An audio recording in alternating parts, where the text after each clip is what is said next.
Bab 3341 Saya tidak bisa mengendalikannya.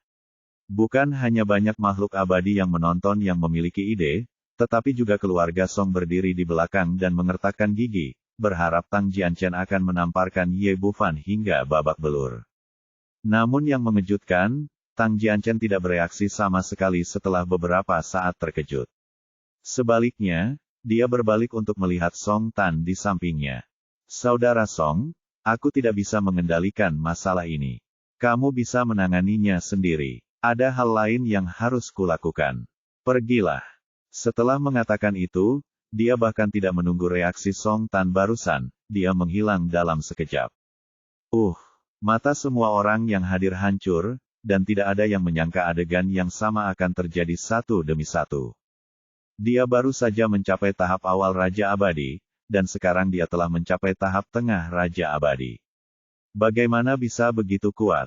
Keluarga Song benar-benar tercengang. Cahaya di mata Song Yunyi padam, dan dia melepaskan tangannya yang erat. Kegembiraan perlahan mereda, digantikan oleh kebingungan di wajahnya. Song Tan bahkan lebih seperti ini. Hatinya tenggelam ke dasar hatinya. Dia memang menyayangi cucunya, tapi bagaimanapun juga, dia adalah kepala keluarga Song dan harus mempertimbangkan seluruh keluarganya. Sekarang dia ragu tentang orang seperti apa yang diprovokasi Song Yunyi. Bahkan pemimpin sekte Zhengyang dan pemimpin sekte pedang kuno tidak dapat menghindarinya. Seberapa kuat latar belakang yang dimiliki orang tersebut? Dia tidak dapat membayangkan bahwa alasan mengapa Tang Jianchen dan Lu Gongming berperilaku seperti ini sepenuhnya karena sumpah mereka sendiri. Hati Jiang Yingyue benar-benar kacau. Awalnya dia mengira dia baru saja menemukan ahli ramuan yang baik. Hasilnya, setelah Ye Bufan tiba, pengetahuannya terus disegarkan. Bakat kultivasinya tak tertandingi. Dia telah mencapai ranah Great Yi Immortal pada usia 23 tahun, dan dia juga seorang body refining immortal. Bakat alkimia bahkan lebih jahat, dia hanya menekan Ge Sengwen ke tanah dan menggosoknya dengan santai. Saya awalnya berpikir itu akan menjadi akhir dari semuanya, tetapi ternyata orang ini memiliki latar belakang yang kuat dan mampu menakuti dua Raja Abadi satu demi satu. Sebagai perbandingan, keluarga Jiang tidak layak disebutkan sama sekali. Setelah Jiang Ran terkejut, dia tersenyum bahagia. Dia benar-benar telah menemukan harta karun. Dengan menantu yang bertanggung jawab, tidak perlu khawatir keluarga tidak akan makmur di masa depan. Ye Bufan terlalu malas untuk memperhatikan orang-orang ini, dia memandang Song Tan di depannya dan tersenyum tipis, apakah ada orang lain? Ini, ekspresi Song Tan berubah, dan akhirnya dia membungkuk dengan kasar. Tuan muda, ini adalah kesalahan keluarga Song saya sebelumnya. Saya di sini untuk meminta maaf kepada Anda. Petik 2. Kepala keluarga Song, keluarga teratas di seluruh kota abadi Donghua, sebenarnya menundukkan kepalanya dan meminta maaf kepada seorang pemuda.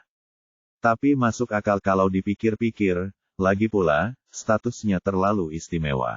Dia menakuti dua Raja Abadi satu demi satu. Hal yang paling tidak bisa diterima adalah Song Yunyi. Dari masa kanak-kanak hingga dewasa, tidak peduli berapa banyak masalah yang dia timbulkan, keluarganya akan selalu mendukungnya, dan kakeknya akan selalu membela dia. Tapi hari ini saya dipukuli seperti anjing 2 kali berturut-turut, dan saya harus meminta maaf kepada mereka secara bergantian. Faktanya, Song Tan merasa paling tidak nyaman. Sebagai kepala keluarga dan orang kuat di puncak Daluo Immortal, bagaimana dia bisa rela tunduk pada orang lain? Tapi tidak mungkin. Di dunia peri, kekuatan selalu dihormati. Orang dengan status dan latar belakang bahkan tidak akan berani memprovokasi Raja Peri. Siapakah keluarga Song? Jika mereka terus bertahan, mereka mungkin akan hancur. Justru karena dia sedang mempertimbangkan naik turunnya seluruh keluarga, dia harus sepenuhnya memasukkan martabatnya ke dalam selangkangannya. Ye Bufan juga sedikit terkejut, dia tidak menyangka semuanya akan berakhir seperti ini, dan dia tidak menyangka bahwa kemunculan Tang Jianchen dan Lu Gongming akan banyak membantunya. Dengan cara ini, keluarga Song benar-benar yakin, dan dia terhindar dari banyak masalah. Saat mereka mengetahui apa yang sedang terjadi, mereka sudah menghadiri upacara pernikahan dan meninggalkan kota peri Donghua. Jangan manfaatkan aku, bajingan. Sekarang semuanya sudah sampai pada titik ini, aku harus memanfaatkan kesempatan ini untuk mendapatkan lebih banyak keuntungan. Ye Bufan memasang tampang arogan dan berkata dengan nada merendahkan, cucumu menyinggungku 2 kali berturut-turut. Apakah ini hanya permintaan maaf? Ini, Song Tan dengan cepat mengeluarkan cincin penyimpanan dan menyerahkannya dengan kedua tangan. Tuan, saya memiliki 100 juta kristal peri di sini. Jika Anda tidak menghormati saya, terimalah dengan senyuman. Orang tua ini cukup bijaksana. Dia mengulurkan tangan dan meraih cincin penyimpanan di tangannya. Oke, ayo pergi. Terima kasih, Tuan Guru, atas kemurahan hati Anda. Song Tan tidak berani berbicara lebih banyak atau bertanya lebih banyak, dan kemudian membawa Song Tan bersamanya. Keluarga itu melarikan diri ke sini karena malu. Melihat punggung mereka, Jiang Ran tertawa terbahak-bahak. Kekuatan keluarga Song tidak kalah dengan keluarga Jiang, tetapi hari ini mereka benar-benar diinjak-injak, yang membuatnya merasa sangat bahagia. Lalu dia berbalik untuk melihat Ye Bufan, merasa semakin bahagia. Menantu laki-laki Xian, kamu mau pergi kemana? Kamu pergi begitu saja tanpa menyapaku. Ada beberapa hal yang harus kulakukan. Ye Bufan tidak memiliki banyak perasaan buruk terhadap Jiang Ran, meskipun orang tua itu telah tersentak pada saat kritis, tapi bagaimanapun juga dia menghadapi Raja Abadi, dan dia tidak banyak berhubungan dengannya, jadi itu masuk akal. Kuncinya adalah tanpa dia, tidak ada cara untuk menghadapi Song Tan. Dari sudut pandang ini, itu sangat membantu. Kita akan membicarakannya nanti. Jangan terburu-buru. Ayo cari tempat tinggal dulu. Itu saja, ayo tinggal di keluarga Jiangku dulu. Setelah mengatakan itu, dia dengan antusias meraih lengan Ye Bufan dan berjalan kembali. Jiang Ran memutuskan bahwa dia tidak bisa melepaskan menantu baik yang jatuh dari langit apapun yang terjadi. Jika tidak akan ada tokoh seperti itu setelah melewati desa ini. Ini, Ye Bufan berkata cepat, senior Jiang terlalu sopan. Saya terbiasa bebas dan longgar, dan saya tidak cocok untuk tinggal bersama orang lain. Keluarga Jiang sekarang, bagaimanapun, menantu laki-lakinya hanyalah palsu. Tidak apa-apa, tidak masalah jika kamu menyukai kedamaian dan ketenangan. Keluarga Jiangku tidak punya apa-apa selain banyak real estate. Kebetulan ada halaman di dekat sini. Kamu dan Yuer bisa tinggal di sini. Aku berjanji tidak ada orang lain yang akan mengganggumu. Saat dia berbicara, dia menarik Ye Bufan ke depan, dia segera sampai ke halaman. Meskipun tempat ini tidak terlihat semewah rumah keluarga Jiang, ini lebih baik daripada sepi dan sangat bersih serta elegan. Ye Bufan sangat terharu setelah melihatnya. Tinggal di sini jauh lebih nyaman daripada tinggal di penginapan. Kalau begitu aku akan berterima kasih, senior. Sama-sama, sama-sama. Kita semua adalah satu keluarga, jadi mengapa kamu begitu sopan? Kamu dan Yuer akan tinggal di sini, dan kamu bisa tinggal selama mungkin, sesuai keinginanmu. Jiang Ran menarik Jiang Ying Yue menjauh. Dia datang dan mendorongnya ke depan Ye Bufan, kalian bisa beristirahat di sini, aku tidak akan mengganggumu. Setelah mengatakan itu, dia tertawa terbahak-bahak dan menoleh ke meninggalkan. Ye Bufan dan dua lainnya berjalan ke halaman keluarga Jiang. Halamannya luas, lingkungannya indah, dan mereka hidup dengan sangat nyaman. Ye Bufan menoleh untuk melihat ke arah Jiang Ying Yue, Nona Jiang, itu bagus. Saya akan tinggal di sini selama 2 hari dan pergi dalam 2 hari. Bab 3342 Rencana Beracun Bai Lingpu. Oh, oke. Jiang Ying Yue mengangguk, lalu mengatur kamar untuk Ye Bufan dan pindah ke sebelah. Berbaring di tempat tidur, hatinya sangat gelisah saat ini, dan segala macam pikiran berantakan muncul di benaknya tak terkendali. Dia sudah memiliki seseorang yang dia sukai, yang merupakan makhluk abadi pada tahap awal dari keabadian spiritual agung. Di masa lalu, di matanya, orang ini hampir merupakan pendamping Tao yang sempurna, tanpa kekurangan apapun. Berpenampilan tampan dan sangat berbakat dalam kultivasi, dia hampir menjadi pria paling sempurna di dunia.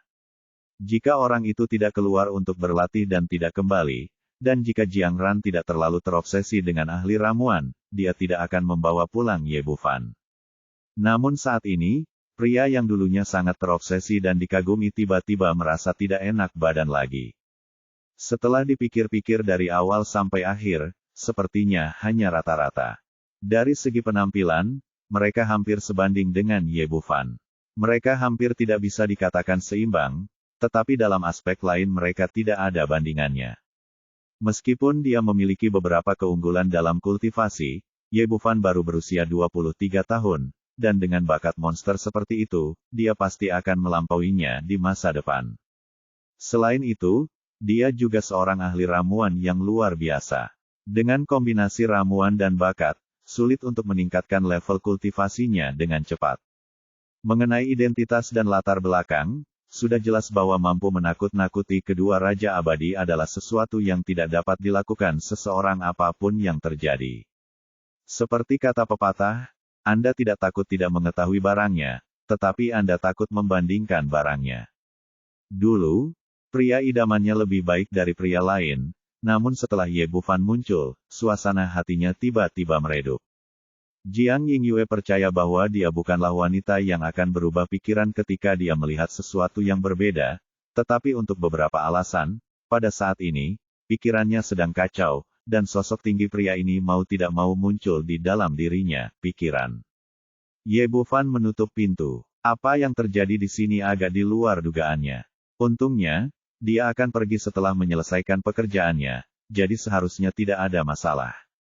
Namun masalah juga memiliki kelebihannya. Dia membalik pergelangan tangannya, dan potongan Phantom Thunder Crystal dan Jingling Jialan muncul di telapak tangannya. Ini adalah kota abadi Donghua, dan ada banyak ahli tingkat Raja Abadi yang tak terhitung jumlahnya. Dia tidak berani memasuki istana Raja Naga dengan santai, apalagi meningkatkan labu guntur. Namun, masih mungkin untuk meningkatkan kekuatan mental Anda. Saya meraih Jingling Jialan dan memasukkannya ke dalam mulut saya. Buah ini kelihatannya sangat besar, namun meleleh di mulut, meluncur ke perut, lalu berubah menjadi energi cahaya yang tak ada habisnya dan langsung menuju ke Istana Niwan. Seperti yang diharapkan dari buah peri tingkat 8 yang langka, Ye Bufan merasa kekuatan mentalnya telah meroket, dan dia langsung melampaui tahap awal peri roh agung. Kemudian tahap tengah dari Grid Spiritual Immortal, tahap akhir dari Grid Spiritual Immortal, dan puncak dari Grid Spiritual Immortal semuanya berjalan seperti batu. Ketika energi spiritual Jingling Jialan habis, kekuatan mentalnya telah berdiri kokoh di puncak keabadian agung, hanya satu langkah lagi dari keabadian agung. Donghua Tian, di puncak gunung yang sangat rahasia, He Honglian memegang pedang panjang di tangannya dan memandang dua orang di depannya dengan niat membunuh. Bagaimana kamu bisa sampai di sini? Siapa lagi yang ada di sana? Apakah Gong Qingxuan ada di sini? Apa yang akan kamu lakukan? Dia berkata sambil mengamati sekeliling dengan kesadarannya dengan waspada, tetapi tidak menyadari ada orang lain yang datang. Tidak heran He Honglian begitu gugup. Dia telah mengganggu Sekte Pedang Liu Guang selama bertahun-tahun, tapi dia tidak pernah terkena pukulannya. Tapi hari ini, dua master puncak Sekte Pedang Liu Guang tiba-tiba muncul di hadapannya, yang membuat jantungnya tiba-tiba tercekat, mengira Gong Qingxuan akan mengambil tindakan terhadapnya. Ternyata Bai Lingpu dan Zhu Fangkui yang resmi membelot dari Sekte Pedang Liu Guang ditemukan di sini. Menghadapi Raja Abadi yang kuat, Bai Lingpu juga sangat gugup, takut dia akan dibunuh oleh pedang pihak lain sebelum dia bisa menjelaskan masalahnya dengan jelas. Dia dengan cepat berkata, Senior Honglian, jangan salah paham, kita hanya berdua, Gong Qingxuan tidak tahu, dan kita tidak ada hubungannya dengan Sekte Pedang Liu Guang sekarang. He Honglian masih memandang mereka berdua dengan waspada, apakah menurutmu aku idiot? Itu benar, Zhu Fangkui berkata, sekarang kita berdua telah sepenuhnya meninggalkan Sekte Pedang Liu Guang, jika itu yang kita harapkan benar, sekte itu pasti telah mengeluarkan perintah pembunuhan, jadi sekarang kita bertiga berdiri di perahu yang sama. Melihat kepastian kata-katanya, He Honglian sedikit santai, tetapi masih bertanya dengan waspada, mengapa? Kamu bukan yang pertama, penguasa puncak ketiga dan puncak kelima. Mengapa Anda membelot dari Sekte Pedang Cahaya Mengalir? Bai Lingpu tahu bahwa pihak lain tidak akan mempercayainya jika dia tidak menjelaskan dengan jelas, jadi dia menjelaskan dendamnya secara singkat, antara dia dan Ye Bufan baca lagi. Akhirnya, dia berkata, Ye Bufan sekarang adalah murid utama dari Sekte Pedang Cahaya Mengalir, pewaris Master Sekte Masa Depan, dan Master dari Balai Pengobatan Spiritual. Gong Qingxuan sangat menyayanginya. Dengan orang seperti itu musuh, Pedang Cahaya Mengalir tidak ada tempat bagi kita berdua di sekte. Jika kita tinggal di sini lebih lama lagi, kita akan mati. Setelah mendengar cerita ini, He Honglian mempercayai 80% darinya dan menyingkirkan pedang panjang itu. Adalah urusanmu untuk meninggalkan Sekte Pedang Cahaya Mengalir. Mengapa kamu ingin aku datang kepadamu? Bai Lingpu berkata, meskipun kedua nyawaku telah diselamatkan untuk saat ini, jika Ye Bufan tidak sepenuhnya dibasmi, dia akan melakukannya, pasti akan menjadi masalah serius di masa depan. Zhu Fangkui menindaklanjuti dan berkata, ya, anak ini adalah monster di antara monster. Peningkatan dalam budidayanya sungguh mengejutkan dan tidak dapat dipercaya. Bertemu satu sama lain selama beberapa hari, dan dia telah mencapai alam Great Yi Immortal hanya dalam waktu singkat. Ini benar-benar terlalu menakutkan. Jika dia dibiarkan tumbuh, dia pasti akan melampaui kita dalam beberapa tahun, dan dia akan hancur total. Ada monster seperti itu. Meskipun He Honglian telah melihat Ye Bufan, dia tidak yakin. Dia tidak tahu banyak, dan sekarang dia sangat terkejut setelah mendengar cerita kedua orang itu. Tapi dia tetap berkata, saya tidak punya permusuhan dengannya. Ini urusan Anda. Apa hubungannya dengan saya? Bai Lingpu berkata, senior salah. Dia pasti akan bertanggung jawab atas Sekte Pedang Cahaya Mengalir masa depan. Gong Qingxuan akan membaca dibandingkan dengan persahabatan sebelumnya, Ye Bufan tidak seperti itu. Anak itu kejam dan pasti akan mengambil tindakan terhadap seniornya. Ini, He Honglian mengerutkan kening dan memikirkannya dengan serius, tampaknya memang demikian adanya.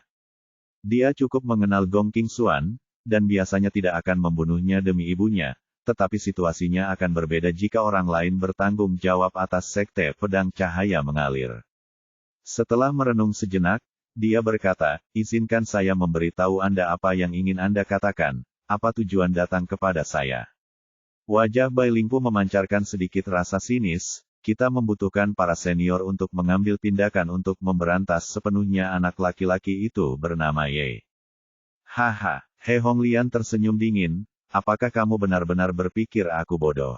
Dengan penjahat jenius yang muncul di Sekte Pedang Liu Guang, Gong Qingxuan ingin menggunakan dia sebagai harta karun, belum. Lagi apakah ada peluang untuk membunuhnya? Jika saya berhasil, saya mungkin akan menjadi orang pertama yang kurang beruntung. Saya paling mengenal Gong Qingxuan, dan saya bisa melihat persahabatan di antara mereka sebelumnya. Murid langsungnya, segalanya akan berubah dan aku akan sial. Pasti aku. Sejujurnya, dia membenci dan takut pada Gong Qingxuan dari lubuk hatinya. Dia benci pihak lain lebih baik darinya dan benci kalau pihak lain lebih baik darinya, pihak lain telah mengambil alih posisinya sebagai pemimpin sekte. Pada saat yang sama, dia sangat takut. Bagaimanapun, dia tidak cukup kuat, dan dia tidak berani membuat marah pihak lain sepenuhnya. Bai Lingpu tersenyum sinis, senior Honglian, jangan salah paham, saya tidak meminta Anda mengambil tindakan secara pribadi. Saya punya rencana di sini untuk menyingkirkan Ye Bufan dengan bantuan orang lain. Bab 3343 Raja Abadi Donghua. He Honglian sedikit ragu, karena ada rencana yang bagus, mengapa kalian berdua tidak melakukannya sendiri? Mengapa kalian datang kepadaku untuk itu? Bai Lingpu tersenyum pahit, meskipun rencana ini sempurna, itu harus mengandalkan budidaya senior. Karena kami tidak cukup kuat, kami tidak punya pilihan selain meminta bantuan Anda. Masih ada hal seperti itu, kata He Honglian, datang dan lihat. Itu saja senior mengambil tindakan. Meskipun tidak ada seorang pun di sini dan penghalang kedap suara dipasang di sekitarnya, Bai Lingpu merendahkan suaranya dan menceritakan rencananya dari awal hingga akhir. He Honglian mendengarkan, ekspresinya berubah saat dia mendengarkan. Bai Lingpu berkata dengan semangat di akhir, selama rencana kita berhasil, Raja Abadi Donghua akan marah, dan Ye Bufan pasti akan mati saat itu. Anda harus tahu bahwa budidayanya tidak terduga, bahkan Gong Qingxuan bukanlah tandingannya. Su Fangkui menindaklanjuti dan berkata, ini adalah rencana untuk membunuh 2 burung dengan 1 batu. Jika Sekte Pedang Liu Guang menyerahkan Ye Bufan, kita tidak perlu khawatir.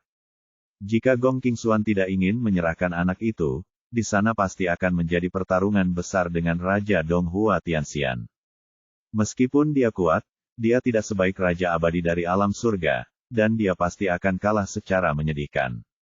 Pada saat itu, senior akan membalas dendam dan bisa berhasil, ambil alih Sekte Pedang Cahaya Mengalir. Keduanya berbicara dengan gembira, tetapi He Honglian bukan orang pertama yang melakukannya. Xiao Bai, yang telah memasuki Jianghu, memiliki kilatan cahaya di matanya, terus-menerus berspekulasi tentang rencana yang mereka berdua katakan. Senior, ini adalah kesempatan sekali seumur hidup. Tidak ada tokoh seperti ini setelah melewati desa ini. Hanya di sini dan pada kesempatan ini kita dapat menggunakan tangan Raja Abadi Donghua untuk menyingkirkan Ye Bufan dan bahkan Gong Qingxuan. Setelah Bai Lingpu selesai berbicara, dia berhenti mendesak dan hanya berdiri di samping dan menunggu dengan tenang. Dia percaya bahwa wanita yang sangat ambisius ini pasti akan menyetujui rencananya. Benar saja, setelah merenung sejenak, He Honglian mengangguk penuh semangat, baiklah, saya akan melakukan apa yang Anda katakan. Bai Lingpu dan Zhu Fangkui berseri-seri dengan gembira dan berkata serempak, senior itu bijaksana. Setuju dan berubah. Aliran cahaya terbang menuju ke arah kota Abadi Donghua. Kota Abadi Donghua memiliki istana tertinggi, megah dan termewah di kotanya, yaitu Istana Raja Abadi Donghua. Saat ini, di dalam istana, seorang pria berjubah kuning sedang duduk di tengah, fitur wajahnya lurus, auranya agung, dan seluruh tubuhnya memancarkan aura yang tidak dapat diganggu-gugat. Raja Abadi Donghua adalah makhluk abadi terkuat di seluruh surga Donghua. Dia selalu memiliki reputasi yang sangat baik. Meskipun dia memiliki kultivasi yang kuat, dia jarang mengambil tindakan dan tidak pernah menindas orang lain. Yang menemaninya adalah seorang wanita dengan pakaian berwarna-warni. Fitur wajahnya yang halus sempurna, dan dia memancarkan aura keanggunan. Bao Kongchan, selir yang paling dicintai Raja Abadi Tiongkok. Dia menuangkan segelas anggur berkualitas dan membawanya ke Raja Abadi Donghua dengan suara menawan, Tuanku Raja Abadi, hari ini adalah ulang tahunku yang ke-1000. Bolehkah aku membiarkanmu melayaniku? Saat dia berbicara, matanya bergerak. Raja Abadi Donghua memandang wanita itu dan tersenyum tipis, matanya penuh cinta. Belum, meski hari Natalmu telah tiba, usianya belum genap 1000 tahun. Pipi Bao Kongchan memerah karena malu, tapi setelah menunggu 1000 tahun penuh, orang tidak bisa menunggu lagi. Saya khawatir itu akan terjadi. Ada banyak orang yang ternganga. Menurut legenda, wanita yang paling disukai oleh Raja Abadi Donghua tetap utuh selama ribuan tahun.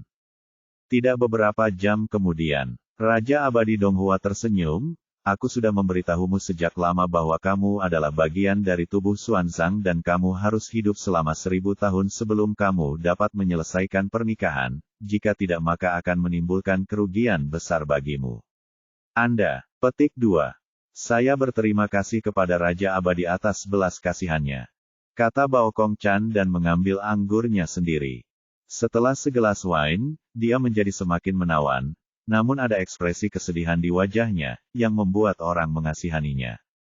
Tetapi Tuan Raja Abadi, karena kamu sangat mencintainya, mengapa kamu masih ingin mengadakan upacara pernikahan dengan perempuan jalang yang naik ke dunia bawah itu? Raja Abadi Donghua mengangkat tangannya dan mengusap pipinya, dan berkata sambil tersenyum, bukankah aku sudah menikahinya? Kamu telah menjelaskan bahwa upacara pernikahan ini palsu, hanya untuk menarik perhatian anak laki-laki yang naik dari dunia bawah. Bao Kongchan mengerucutkan bibirnya dan berkata, tapi wanita itu sangat cantik, dan aku takut Raja Abadi akan menyukai dia. Kepadanya, hahaha, jangan khawatir, aku hanya memilikimu di hatiku. Raja Abadi Donghua tertawa terbahak-bahak, dengan tatapan dingin di matanya. Anak laki-laki bernama yaitu mengambil harta rajaku dan bahkan datang ke dunia peri. Aku harus memotongnya menjadi beberapa bagian dan kemudian mengambil kembali harta itu. Bao Kong Chan sedikit bingung, Tuan Raja Abadi. Dengan kekuatanmu dan gengsi, tidak mudah untuk membunuh seorang ascendet paria, jadi kenapa begitu merepotkan? Kamu tidak mengerti ini. Ekspresi Raja Abadi Donghua menjadi serius. Apa identitasku? Raja yang dikagumi oleh ribuan orang. Tiba-tiba akan mengambil tindakan terhadap dewa yang baru naik. Kata Bao Kong Chan, Raja Abadi sangat mulia, dan dia dapat melakukan apapun yang dia inginkan berpikir. Tidak masalah jika itu hanya orang biasa. Bagaimana jika itu adalah orang-orang tua di atas? Raja Abadi Donghua berkata, jika Raja Abadi tiba-tiba mengambil tindakan terhadap seorang biksu yang naik, itu pasti akan menarik perhatian banyak orang-orang, perhatikan, dan bahkan berspekulasi tentang alasan di baliknya. Jika keberadaan harta karun itu ditemukan oleh monster-monster tua di wilayah surga tengah atau bahkan wilayah surga bawah, itu akan lebih mahal daripada keuntungannya. Jadi anak itu harus melakukannya, ditangkap dan dibunuh. Tapi dia tidak boleh menimbulkan kecurigaan siapapun, setidaknya jangan biarkan orang berpikir ke arah harta karun itu. Bao Kong Chan berkata, Tuan Raja Abadi masih terlalu berhati-hati, temukan saja kesempatan untuk menangkapnya secara diam-diam. Seharusnya tidak menarik perhatian siapapun. Petik 2. Yang kamu bicarakan adalah biksu biasa, tetapi anak laki-laki itu tidak termasuk dalam kelompok ini. Raja Abadi Donghua berkata, saya mengirim seseorang untuk mencari tahu, yang penting adalah anak laki-laki itu yang telah memasuki sekte pedang cahaya mengalir dan telah berkultivasi dengan cepat. Naik pangkat dan menjadi penguasa istana pengobatan spiritual. Seseorang setuju, apalagi melakukannya secara diam-diam. Bao Kong Chan menunjukkan tiruannya. Ekspresi Randawu, saya mengerti, jadi Raja Abadi telah menangkap wanita Ye Bufan, mengumumkannya kepada dunia, dan mengadakan upacara pernikahan. Begitu laki-laki mendapat kabar, dia akan datang untuk merebut pengantin wanita. Ketika saatnya tiba, akan masuk akal untuk menangkapnya. Tidak, beberapa orang memikirkan harta karun itu lagi. Petik 2. Ya, petik 2. Raja Abadi Donghua mengangguk, ini juga sebuah suara strategi yang telah aku pikirkan dengan susah payah. Bao Kong Chan berkata dengan cemas, tapi pernahkah kamu memikirkannya? Identitas, apakah anak itu benar-benar berani datang dan merebut pengantin wanita? Tanda tanya petik 2, yang lain mungkin, tapi dia tidak. Kata Raja Abadi Donghua sambil tersenyum dingin. Dan dia sudah tiba dan sekarang berada di kota Abadi Donghua. Bab 3344 Wanita Jahat. Sudah sampai di sini. Aku tidak menyangka anak ini begitu berani. Bao Kong Chan menggelengkan kepalanya dan menghela nafas, seorang biksu kecil, tidak peduli betapa jenius atau jahatnya dia, hanyalah seekor semut di depan Raja Abadi.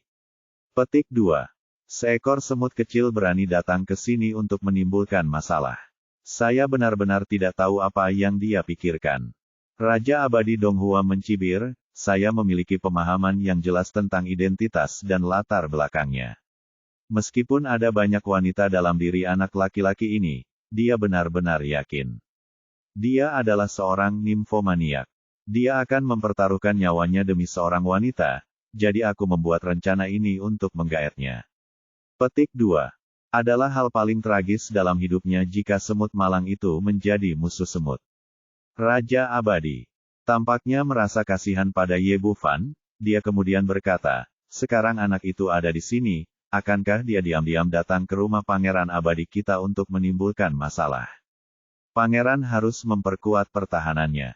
Hanya karena dia adil seorang anak kecil sekarang. The Great Yi Immortal bahkan tidak bisa masuk. Penjaga manapun yang dia keluarkan jauh lebih kuat darinya. Raja Abadi Donghua tampak bangga, jangan bilang dia hanya seorang Great Yi Immortal, bahkan Luo Abadi yang agung bisa masuk. Tidak bisa mencapai istana Raja Abadiku. Itulah yang dikatakan Raja Abadi. Bao Kong Chan terkekeh, lalu berkata, apa yang akan kamu lakukan dengan anak itu setelah kamu menangkapnya? Petik 2. Raja Abadi Donghua melihat wajahnya. Ada senyuman tipis, tapi matanya penuh dengan niat membunuh. Kamu telah menyinggungku satu demi satu. Apakah ada pilihan lain selain kematian? Bao Kong Chan berkata dengan genit, ya, anak laki-laki itu tidak akan menyesal mati. Aku punya saran lain. Wanita bernama Leng Qingqiu juga ingin melakukannya, dieksekusi, bersama-sama dan tidak boleh disimpan, jika tidak pasti akan ada masalah di masa depan. Raja Abadi Donghua meliriknya dan tertawa. Apa kamu cemburu? Sepertinya kamu masih belum percaya padaku. Jangan khawatir, aku berjanji tidak ada satupun dari mereka yang akan selamat. Bao Kong Chan berkata dengan menawan, bukannya aku salah makan, aku hanya memikirkan tentang Raja Abadi. Kedua orang itu sedang berbicara ketika seorang penjaga masuk dari luar. Tuan Raja Abadi, Tang Jianchen, pemimpin Sekte Pedang Kuno, dan Lu Gongming, pemimpin Sekte Zhengyang, ada di sini untuk memberi selamat kepada Anda. Mereka datang cukup cepat. Raja Abadi Donghua tersenyum sedikit terkenal selama bertahun-tahun, dan kali ini dia menjadi Guangfa lagi. Undangan, wajar jika orang datang ke Baihe. Mari kita mengadakan perjamuan di ruang perjamuan, hibur kami dengan hangat, jangan mengabaikan, saya akan segera ke sana. Bagaimanapun, dua master sekte yang ada di sini, orang kuat di tingkat Raja Abadi, etiket Donghua Immortal King masih sangat teliti. Setelah memerintahkan penjaga, dia berbalik untuk melihat Bao Kong Chan. Aku akan menjamumu dulu, lalu aku akan pergi ke kamarmu malam ini. Bao Kong Chan berkata dengan genit, aku tidak menginginkannya. Aku ingin kamu membunuh wanita bernama Leng besok malam. Oke, kamulah yang menginginkannya, sayang raja, kamu dapat melakukan apapun yang kamu inginkan. Raja Abadi Donghua tertawa dan berjalan keluar dari aula. Begitu dia pergi, pesona dan senyuman di wajah Bao Kong Chan menghilang seketika, digantikan oleh kekejaman yang tak terbatas. Seorang paria yang akan dipromosikan tahun depan juga ingin menjadi seorang putri yang setara denganku. Silakan bermimpi. Selama aku di sini, kamu tidak akan punya jalan keluar. Tertawa bangga lagi dan berbalik untuk kembali ke kamarnya. Itu sudah hari kedua setelah Ye Bufan sepenuhnya menstabilkan kekuatan mentalnya, dan dia tidak keluar hari itu. Bagaimanapun, besok adalah upacara pernikahan Raja Abadi Donghua, dan Anda dapat kembali setelah Anda selesai menanganinya. Jiang Yingyue tidak pernah pergi dan tinggal di halaman lain, tapi dia juga tidak bertemu Ye Bufan. Hanya ada tembok di antara kedua orang itu, tetapi mereka tidak saling mengganggu, dan mereka berdua tinggal di kamar masing-masing. Dia juga tidak berlatih. Sejak dia membawa Ye Bufan pulang, dia berada dalam kebingungan dan tidak bisa tenang sama sekali. Ye Bufan tidak berani meningkatkan labu guntur di sini, dan pelatihan tidak berarti banyak baginya, jadi dia mengeluarkan buku surgawi Inochen lagi karena bosan. Benda ini selalu membuat bolanya sakit. Semua orang bilang itu harta karun, dan kamu bisa merasakannya dari nafas. Ini jelas bukan benda yang fana, tapi sepertinya tidak ada untungnya. Saya mencari berulang kali sepanjang hari, dari pagi hingga malam, tetapi tetap tidak menemukan apapun. Ia bahkan menggunakan beberapa cara yang umum di bumi, seperti mengasapi, memanggang dengan api, membanjiri dengan air, namun tidak ada penemuan lain. Saya tidak tahu bahan apa yang terbuat dari benda ini. Agak aneh, tidak takut air atau api, dan tidak ada lapisan sama sekali. Benar-benar tidak berguna, pantas saja nilainya turun begitu cepat. Ye Bufan menghela nafas dan akhirnya menyimpan buku itu. Dia hendak keluar untuk mencari udara segar, tetapi begitu dia berdiri, sebelum dia mencapai pintu, dia tiba-tiba merasa pusing dan jatuh ke tanah dengan bunyi celepuk. 3 sosok muncul di belakangnya, dipimpin oleh He Honglian, diikuti oleh Bai Lingpu dan Zhu Fangkui. Mereka bergegas ke kota abadi Donghua, dan dengan kesadaran mereka yang kuat di tingkat Raja Abadi Honglian, mereka dengan cepat menemukan Ye Bufan dan datang ke sini dengan tenang. Mereka tidak memilih menyerang secara langsung, melainkan menyerang dari belakang. Meskipun armor skala emas sangat kuat, itu hanya bisa memblokir serangan dari Daluo Immortal dan di bawahnya. Tidak ada gunanya bagi He Honglian, yang pingsan ke tanah dengan 1 jari. Dia berbalik dan melihat ke arah Bai Lingpu dan 2 orang di sebelahnya, anak ini telah ditangkap, apa yang harus kita lakukan selanjutnya? Sederhana sekali. Bai Lingpu menunjukkan senyuman dingin dan melemparkan bola merah kecil ke arahnya pergelangan tangan. Muncul di telapak tangan Anda. Senior Hong Lian, ini adalah kantong empedu bagian dalam dari binatang iblis abadi tingkat 8 Sanhua Evil Python. Benda ini sangat tidak senonoh, begitu pula kantong empedu bagian dalamnya. Jika kamu mengambilnya, itu akan menjadi afrodisiak terkuat.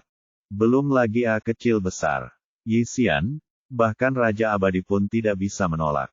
Bawa dia ke rumah Raja Abadi Donghua, potong panci bagian dalam dan makan setengahnya, dan berikan Bao Kong Chan untuk makan setengahnya. Apa yang ada dalam pikirannya? Menurut rencana, Bao Kong Chan adalah selir yang paling dicintai Raja Abadi Donghua, dan semua orang mengetahuinya. Jika Ye Bufan tidur dengannya, konsekuensinya tidak terbayangkan. Raja Abadi Donghua pasti akan marah, Ye Bufan pasti akan mati, dan bahkan Sekte Pedang Cahaya mengalir akan terlibat. Harus dikatakan bahwa metode ini benar-benar kejam, ini sepenuhnya merupakan pisau pinjaman untuk membunuh orang, dan ketiga orang tersebut tidak perlu maju sama sekali. He Honglian sedikit mengernyit, apakah ini terlalu merendahkan? Su Fangkui terkekeh, senior, kamu terlalu khawatir. Seperti kata pepatah, pemenang adalah raja dan yang kalah adalah yang kalah. Selama anak laki-laki bernama kamu bisa dibasmi, metode apapun bisa dilakukan.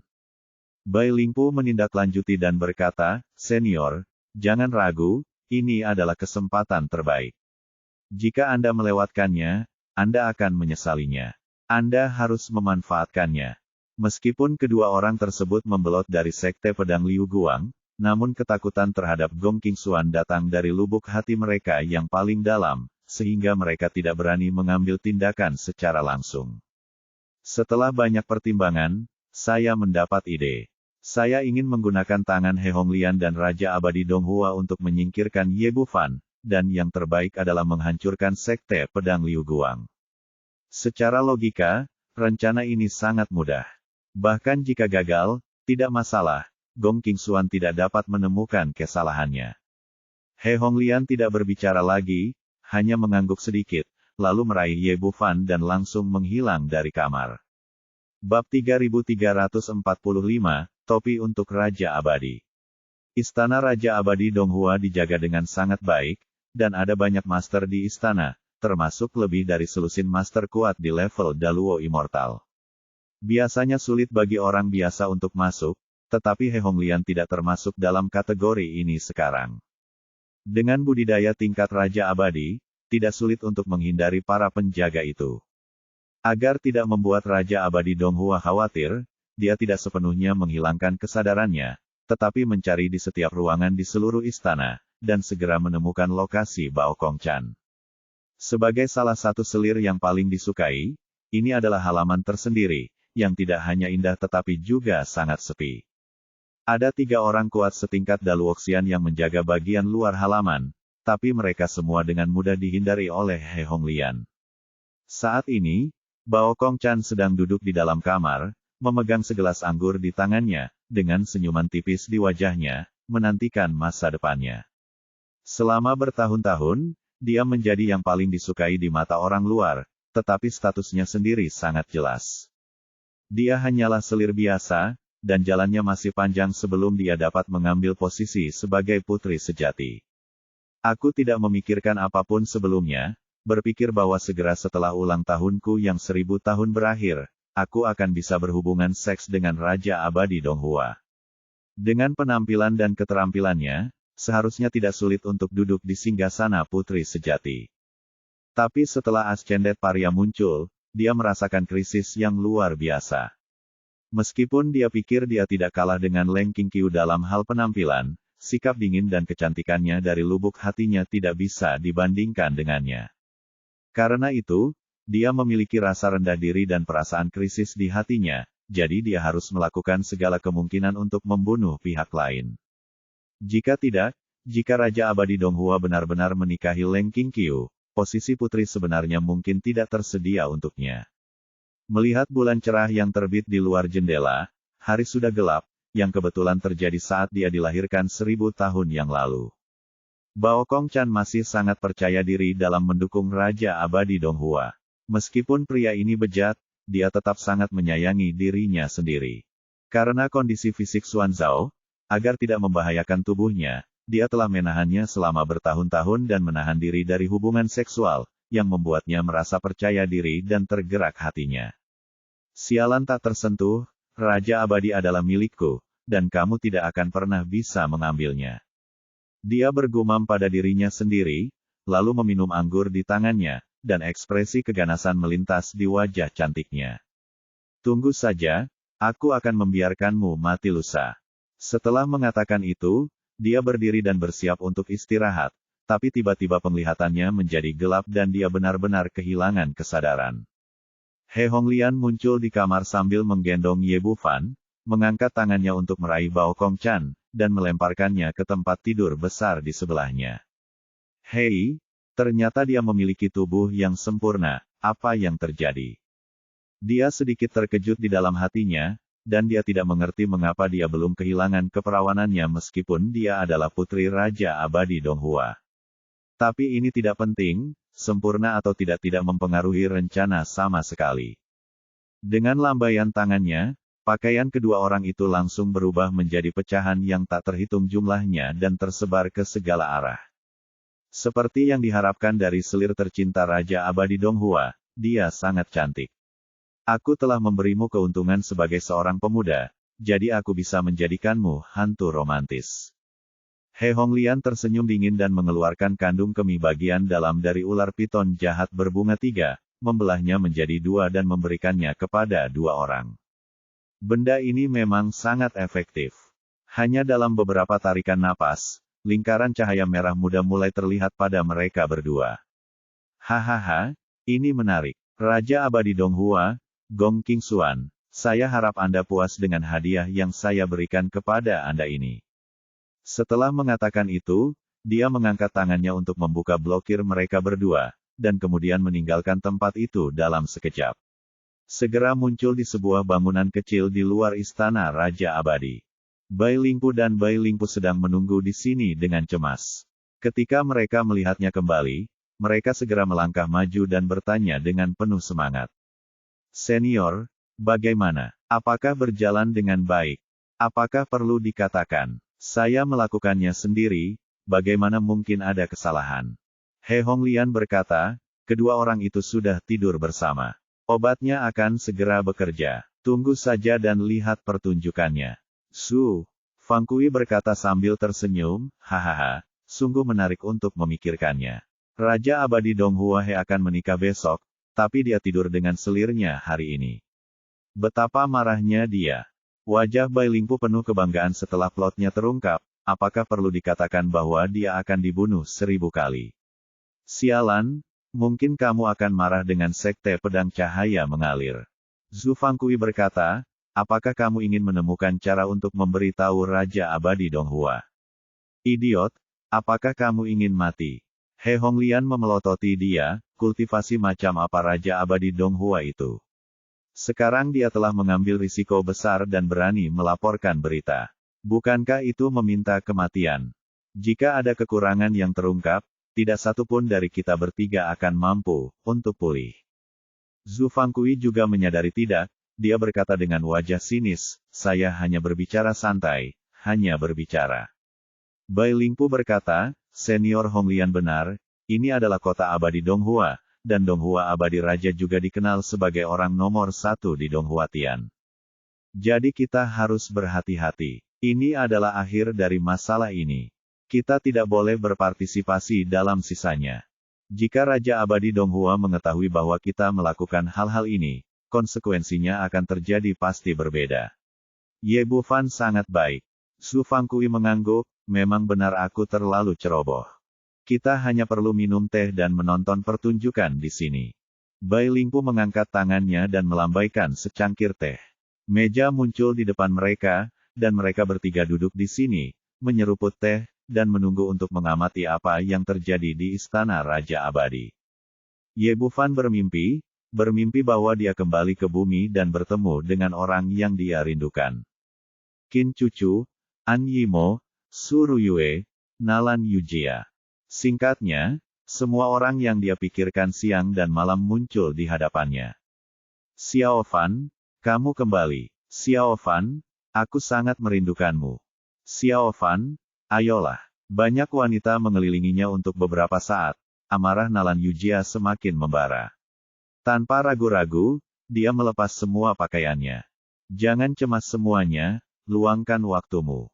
Seperti kata pepatah, sedikit perpisahan lebih baik daripada pengantin baru. Sudah 3 atau 4 bulan sejak terakhir kali kita bertemu. Emosi di hati Ye Bufan juga terakumulasi secara ekstrim, dan meledak pada saat ini. Pada saat yang sama, tubuh fisiknya yang kuat mendorong kekuatan bertarungnya ke puncak pada saat ini, dan kemudian kelegaan yang tak terbatas terus-menerus mempengaruhi saraf otaknya. Ini menyegarkan, sangat menyegarkan. Aku belum pernah merasa senyaman ini sebelumnya.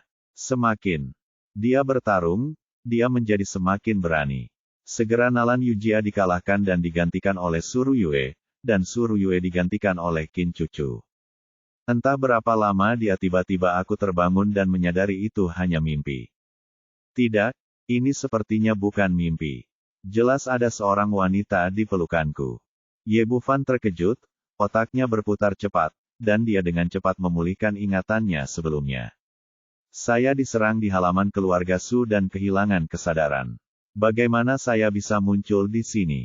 Dia mendorong wanita itu menjauh, melompat, dengan cepat mengambil beberapa pakaian dari penyimpanan cincin dan memakainya, lalu melihat sekeliling dengan waspada.